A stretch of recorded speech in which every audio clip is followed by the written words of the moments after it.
Sabes aquelas pessoas que ganham imensos passatempos e estão sempre a encontrar imenso dinheiro no chão?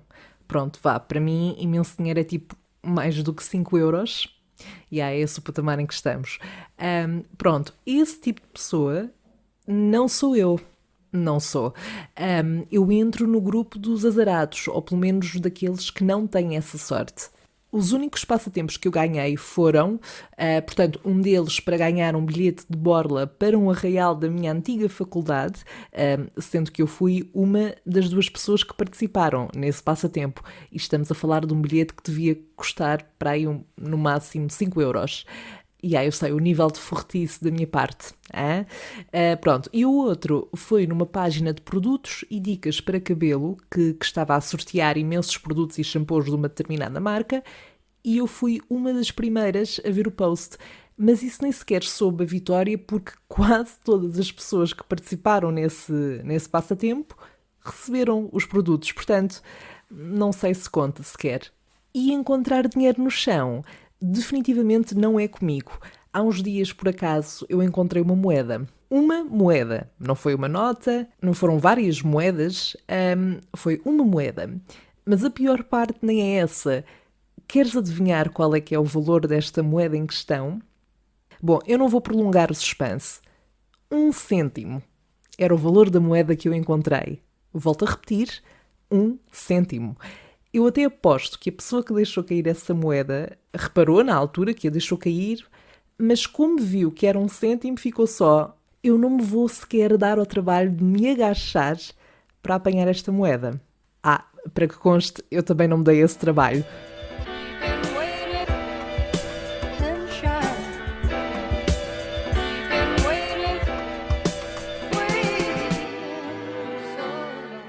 Olá, chérie! Para começar, tenho aqui uma questão que é: também estamos desse lado um pouco fartos de estar quase no final de outubro e ainda estar tempo de verão? É assim, eu adoro verão.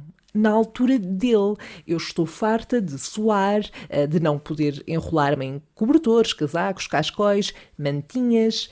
É que isto nem sequer é uma meia estação. Isto não é outono nenhum.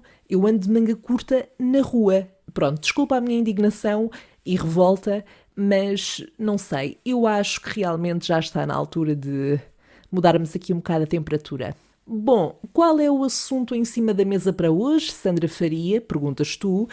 Ora, pois, muito bem, hoje, para variar, vamos falar daqueles dias em que tudo corre mal, em que os acontecimentos maus parecem reunir entre eles e decidir atacar no mesmo dia, tipo um gangue, é o que eu sinto.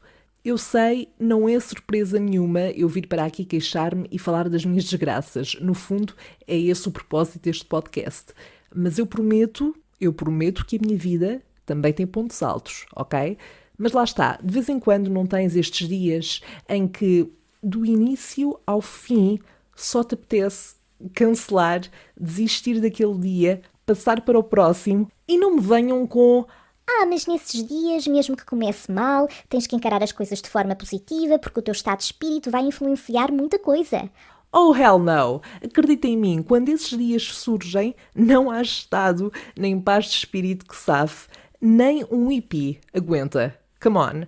Bom, dando agora um exemplo prático, porque isto acontece-me com mais frequência do que aquela que seria desejável, que seria nunca acontecer, mas pronto. Há coisa de 1 mês ou 2, no máximo, a uma segunda-feira eu tive um daqueles dias de trabalho muito intensos. Muito intensos. O problema é que nesse dia eu tinha uma videochamada, um compromisso marcado para as 7 da tarde, sendo que eu saio por norma às 6 do escritório, do trabalho, e depois ainda teria que me deslocar a um sítio onde pudesse aceder a essa videochamada. Conclusão, como eu estava a dizer, foi um dia intenso a nível de trabalho. Eu só me consegui despachar lá para as 6h30, 6h40, mas depois apercebi-me de que estava quase sem bateria no telemóvel e que não tinha o carregador comigo, portanto, eu não ia conseguir aceder à videochamada. Então, tive que desmarcar, que é uma coisa que eu odeio fazer, e depois estava a voltar, a regressar para ir para casa, no fundo, e já não bastava estar mega cansada e irritada por não conseguir cumprir com os planos que tinha, como os transportes decidiram atrasar-se todos. Ou seja, eu que só queria chegar a casa, nunca mais via a hora disso acontecer, nunca mais chegava, e como já era tarde e eu só queria ir descansar, quando cheguei a Cacilhas, que para quem não sabe eventualmente fica do outro lado do Rio Tejo, e pronto, eu tenho que atravessar o rio para ir para casa. E eu percebi que só tinha autocarro em Cacilhas passado 40 minutos, sendo que esse autocarro faz uma viagem de, na melhor das hipóteses, 30 minutos, até chegar à minha casa. Então, o que é que eu decidi? Ok, vou só desistir e apanhar um Uber. Pronto, é o que é. E o que é que acontece? Acontece que a app não funciona.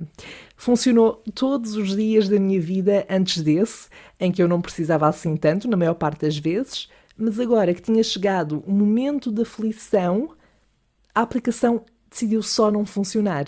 O que é que eu tentei fazer? Tentei instalar outra app deste tipo de serviços, mas o telefone não me estava a deixar instalar.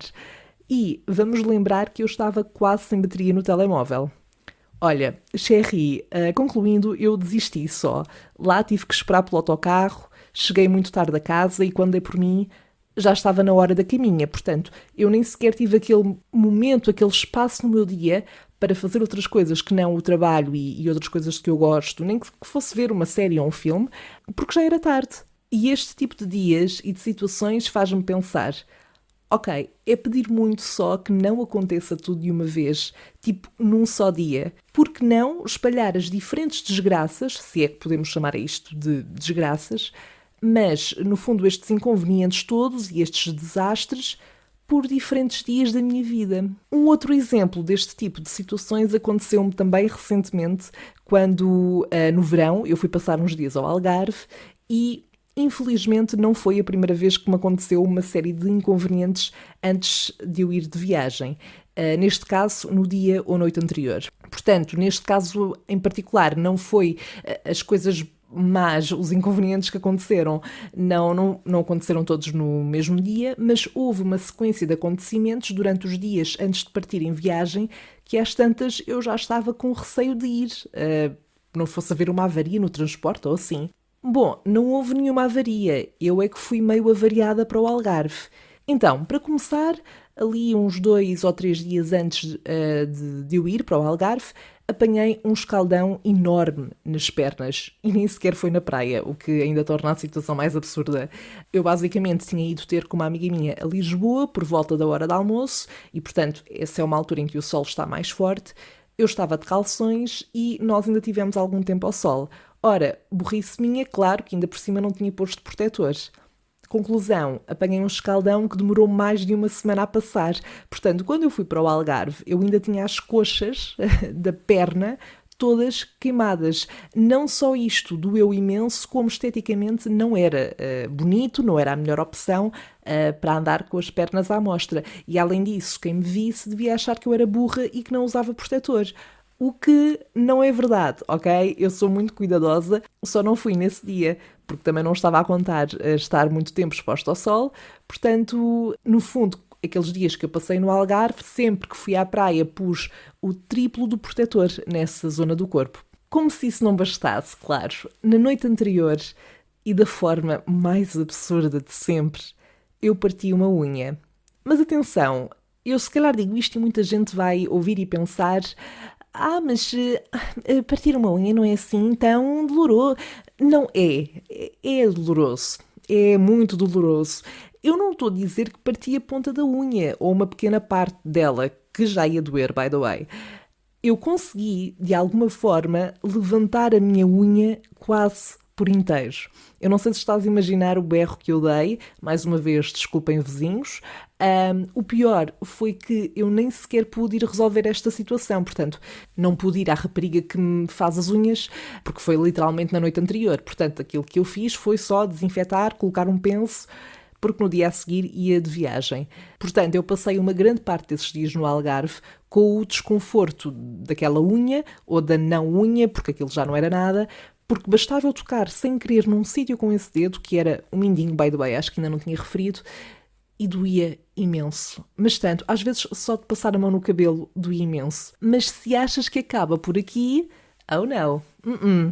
Além destes fatores todos e desta sequência de acontecimentos, Eu, cerca de uma semana antes, creio eu, antes de ir para o Algarve, decidi experimentar usar um líquido Elixir para limpar os dentes. Portanto, aquilo que eu achava era que ao usar esse líquido, além de escovar os dentes e usar o fio dentário como habitual, que isso ainda ajudava a limpar mais. Pois é, Sherry, fica aqui uma dica, caso tu não saibas, como eu também não sabia. O que eu descobri e que depois também me confirmaram no dentista, porque eu entrei em pânico e já achava que tinha os dentes todos cheios de cáries e podres, foi que estes líquidos mancham muito os dentes, sobretudo se estivermos constantemente a usar, que foi o que eu fiz nesses dias. Eu usava todos os dias à noite, antes de dormir, e de facto, aquilo que eu depois associei foi que os meus dentes só ficaram com esse aspecto sujo a partir do momento em que eu comecei a usar esse líquido.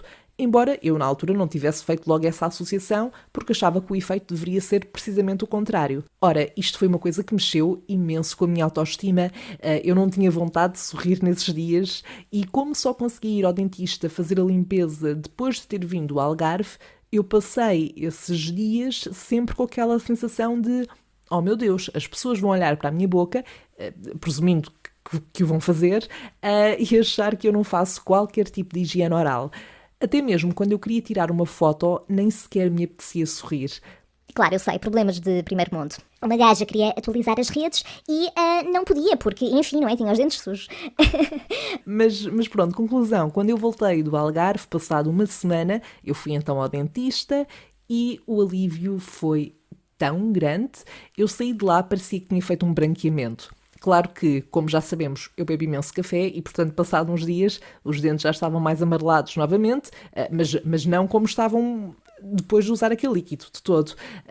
E até hoje estamos ok, estamos com dentes que parecem saudáveis, portanto, let's go. Mas resumindo e baralhando, a conclusão desta história é: não usem Elixir, a menos que, atenção, o dentista vos diga para usarem com um propósito muito específico. Mas se for por livre arbítrio, não o façam, porque é só estúpido e, por favor, não sejam Sandra Faria. Não queremos isso. Tudo isto para dizer que às vezes só me dava vontade de ter um botão para cancelar certos dias ou andar para a frente, tipo, acelerar só e não ter que lidar com estas situações. E o pior é que há certas coisas que parece que tinham de acontecer em alturas nada convenientes, como é o caso de ir de férias e querer estar clean, tranquila, sem stress. Por isso, partilha comigo se também de vez em quando te deparas com dias ou alturas assim, em que parece que sai tudo ao lado, sobretudo quando menos precisas que isso aconteça. E, já agora, se tiveres um truque para lidar com essas situações sem enlouquecer, por favor diz-me. Eu estou super disponível para ouvir e para receber essas sugestões. Posto isto, vamos então agora ouvir os dilemas enviados por ti e saber o que é que a Sandra faria.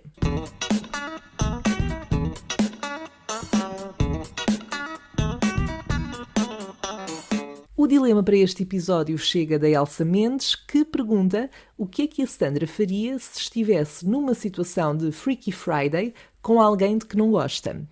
Ok, para começar, eu vou dar só aqui um pequeno contexto a quem possa não conhecer este filme, que, by the way, se não conheces, há uma parte da tua vida que não foi completa, ok? Nomeadamente a adolescência. Mas pronto, basicamente este filme, assim, de uma forma muito resumida e geral, aborda uma mãe e uma filha que, um certo dia, do dia para a noite, acontece ali uma coisa qualquer, não é? E elas trocam de corpo. Portanto, a filha passa a ficar no corpo da mãe e a mãe passa a ficar no corpo da filha. Isto, sobretudo, depois de elas terem ali umas... Pronto, têm obviamente estilos de vida um pouco diferentes e estão em fases de vida muito diferentes e, portanto, o filme depois mostra cada uma delas a tentar adaptar-se a essa realidade. Eu sinto que esta não foi a melhor sinopse de sempre, mas procurem Freaky Friday. Eu não sei qual é que é a tradução para português do filme, mas é uma comédia engraçada e teenagers e afins e pronto. Tendo isto em conta, eu odiaria estar nessa situação. Eu acho que a maior parte de nós não gostaria, sendo que seria na pele de alguém de que não gostamos. Se fosse no corpo de uma pessoa que eu admirasse, aí seria diferente. Agora, se eu não gosto desta pessoa, e vamos presumir que é uma pessoa má, ok? Que é uma pessoa que é má para os outros, que eu não me identifico de todo e que é uma pessoa mesmo mean girl, eu iria aproveitar o facto de estar na pele desta pessoa e a viver a vida dela para descobrir os seus podres. Quando a situação voltasse ao normal, eu jogaria isso a meu favor, no sentido em que, sempre que ela tivesse uma atitude má para com os outros, eu dizia algo do género: ok, vais parar de ser essa pessoa e de fazer isso, ou então eu revelo isto e isto sobre ti. And that's how you do it. Ok, eu sei que isto soa a algo super vingativo e bitchy, mas lá está, estamos a falar de um contexto em que a pessoa em si era má, portanto, eu no fundo estaria a fazer serviço público. Ou então poderia aproveitar também para ter um certo tipo de comportamentos que essa pessoa nunca teria, nomeadamente ser boa pessoa, e assim até ajudava a que ela se redimisse. Portanto, como podes ver, eu até sou uma pessoa solidária. Elsa, obrigada por este dilema. Eu agora confesso que fiquei com vontade de rever este filme, assim como todos os filmes de adolescência dos anos 2000, tipo Mean Girls desta vida, mas eu espero ter conseguido dar uma boa resposta e assim encerramos a loja por hoje. Conta-me quais é que foram os piores dias de #tudo me acontece pelos quais já passaste e se tens alguma técnica para lidar com esses dias ou não. Nós voltamos a falar no próximo episódio. Até lá, podes enviar dilemas aos quais queiras que responda, tal como a Elsa o fez, através das redes sociais do podcast, em Salve Seja Podcast, no Instagram e Facebook, e podes enviar por mensagem ou por áudio, como tu preferires. Conto contigo para a nossa próxima conversa de café, mas até lá, bye!